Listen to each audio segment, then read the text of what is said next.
A boy becomes a man when a man is needed. I've seen boys 40 years old because a man was never needed.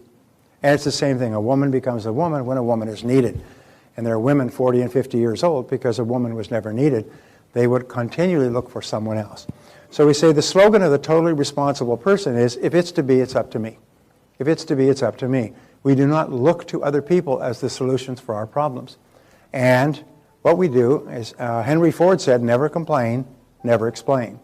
In other words, if you're not happy with something, change it, but don't complain about it. Complaining is a sign of weakness, but it's also a sign of victimhood. A person who complains is saying, basically, I'm a victim. I'm a victim. Somebody was talking to the actor who plays Aaron in 24. I had lunch with him on Tuesday with Nathaniel Brandon. He was saying, and he's become a speaker as well, he's saying you can always tell when people have their lives out of control when they talk about what things that are being done to them. He did this to me. She did that to me. They did this to me. The company did this to me. He said they're always saying, I'm a victim. I'm weak. I'm little. I'm ineffectual. I'm a child. I'm a victim. I'm a victim. Please feel sorry for me. And what this does is that it guts your self-esteem. It just takes away all your motivation and all your self-confidence. So even the choice of words can be very bad. The reason that people don't succeed is because they have excuses. You cannot imagine a leader weeping, whining, crying, and making excuses. As Mark Twain said, there are 1,000 excuses for failure, but never a good reason. So one of the things that we do is there's no more excuses. Either do it or don't do it. Get in or get out, but I don't make excuses. And acceptance of responsibility is not optional, it is mandatory. I mentioned this before, but I cannot be too emphatic, is that you can only give away control. You cannot give away responsibility. You remain responsible for yourself for your entire adult life. You can give away control by trying to make someone else responsible for your life, and you do, and then you wait for them to tell you what to do or what not to do, or to give you a raise or to promote you or demote you or hire you or something else. Or you can accept responsibility. And accepting responsibility is mandatory. You cannot go any further. You are literally blocked in place, almost like there's a wall in front of you, until you accept responsibility and make the leap and never make another excuse. So we say that the word responsibility can be broken down into two words, response and ability. It is your ability to respond. Well, in our life, every time we respond effectively to a challenge, we grow and become stronger. And we become more tenacious, and we become more confident, and we become more powerful. So the only thing that we can be sure of is challenges. Your life will be one series of challenges after another. They will never stop. They will come like the waves from the ocean, problem after problem after problem. The only question is, can we respond effectively? And if you do, you continue to grow. As soon as we stop responding effectively to the challenges of outside life, what happens is we begin to implode. So whenever you have a challenge, remember, you just say, well, here we go again. This is what I do. I respond effectively to challenges. And the wonderful thing is, and I learned this in the metaphysics, make the decision that no matter what happens, you will respond effectively. And pre-program yourself, so no matter what happens, I respond effectively. No matter what problem I have in life, I take charge of it, I accept responsibility, and I respond effectively. If you make that decision in advance, then when the problem occurs, it's almost like they push the automatic button, you're already set, and you respond effectively. You don't even have to think, what should I do in this situation? You just respond in an effective way. You don't get upset or angry or weep or cry or lash out at other people. What you do is you say, it's a problem, so we respond effectively. What do we do from here? Very, very important. This attitude is the attitude of the leader. So civilizations grow and decline to the degree to which they meet challenges and respond effectively, just as individuals grow or decline to the degree to which they meet challenges effectively. Negative imagination is thinking about things we don't want to happen that cause enormous amounts of stress and distress. In other words, we worry about things. We call it negative imagination. We're imagining things that we don't even want to happen. So we say, so negative imagination. We say worry creates fear, which can be described as fantasized experiences appearing real.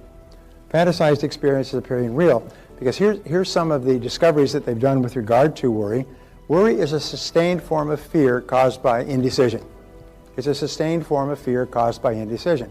In other words, you're not in, you're not out. You do it, you don't do it.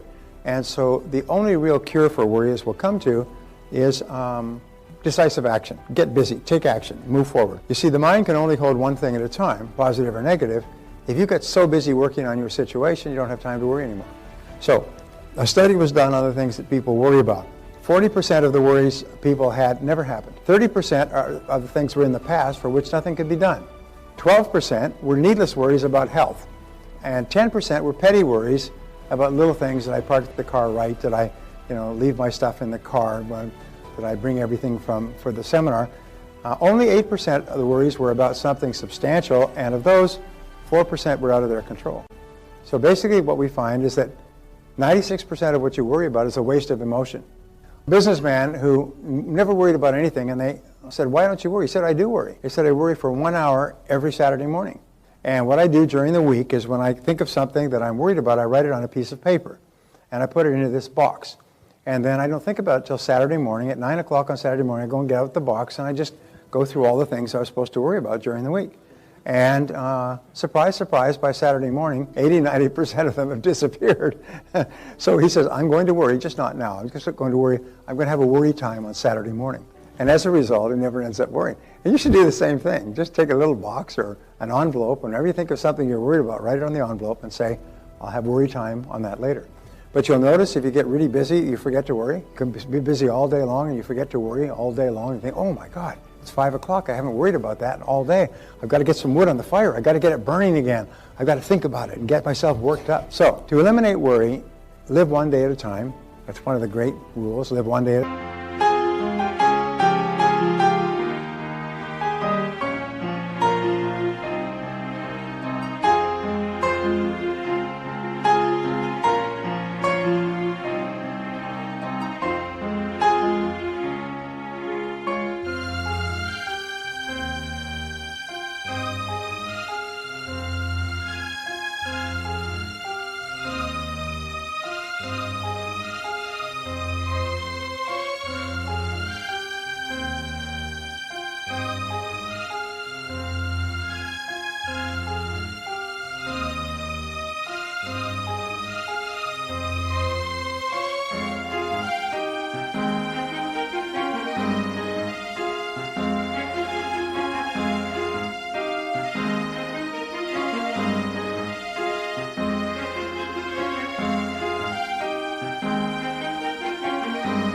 Time, get the facts.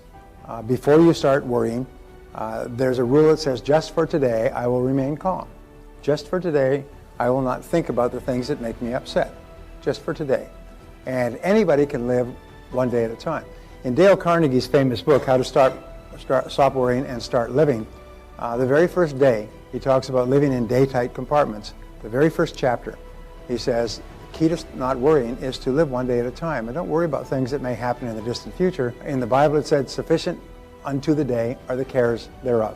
So just be concerned about what's happening today, which is under your control. The second is to get the facts. Many times we get upset or angry about something or we worry about something because we don't have the facts.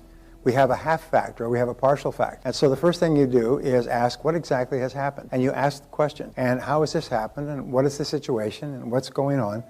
And you find it is impossible to worry while you're asking questions and trying to get more information because of the law of substitution. So you focus on asking questions, and you ask several people what has happened here until you have a very clear idea. And very often you'll find there's nothing to worry about.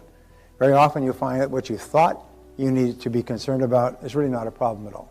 In fact, you may have even had the wrong facts when you started worrying about it. Third thing you can do is use the worry buster technique. Now, the worry buster technique is one of the greatest techniques ever discovered. It's a life changer. It changes people's thinking forever. It's certainly been very helpful to me. You define the worry situation clearly in writing. The second thing that you do with the worry buster, and coming back to yourself as an individual, is determine the worst possible outcome of the situation. We call this the YPO, the WPO, worst possible outcome. What is the worst thing that can possibly happen as a result of this worry situation? And whatever it is, you say, well, it's something you can live with. It may even be the worst possible situation is that you'll die, all right?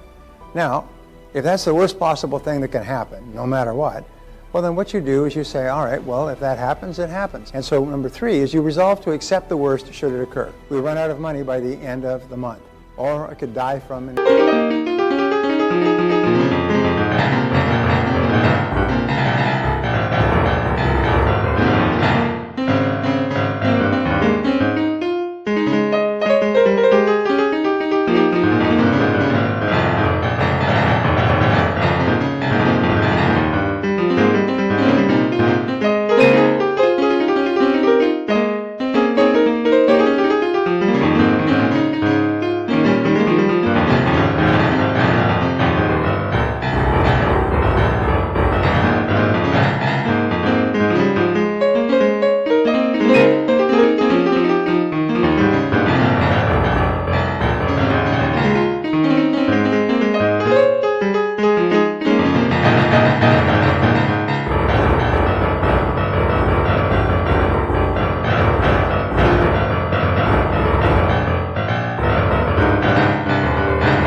house will burn to the ground or something else. So you say, okay, if it does happen, then I will accept it. And it's interesting, resistance to a negative situation is the major cause of stress. Once you say, okay, if it happens, it happens. Anyway, so resolve to accept the worst. The interesting thing is, it's like deflating a balloon, is once you resolve to accept the worst, all the tension goes away. You don't have any tension, and your mind clears and goes calm. Okay, the business goes broke, it won't kill me. If the house burns down, we get another house. If they lose all our money, we lose all our money. In other words, just accept it, and then number 4, begin immediately to improve upon the worst. They teach this, by the way, in the universities. They call it the minimax regret analysis. They say minimize the maximum possible regret. And so business people are taught, when they make a decision, is to say, what is the worst thing that can possibly happen here, and how can we minimize the maximum? How can we minimize the very worst thing that we do? So the worry buster is very powerful. Whenever you find yourself worried, say, wait a minute, what am I worried about? What's the worst possible outcome? What's the WPO here? And if you want to help other people, there's a wonderful observation. We say you become what you think about, you also become what you teach. And one of the fastest ways to internalize these ideas so that you think this way is to teach other people. When they have a situation of concern, say exactly what it is that you are worrying about. And then what's the worst that could possibly happen? And so if that were to happen, would it kill you? But the answer is no, so now what could you do to improve upon the worst? J. Paul Getty was famous for saying whenever he went into a business deal, the first thing he would do is say, what's the worst possible thing that could happen? He said, and then make darn sure it doesn't happen. And he would have his executives make darn sure that the worst possible thing doesn't happen. So begin immediately to improve upon the worst, and sometimes by simply facing it squarely, you can solve the worry situation quickly.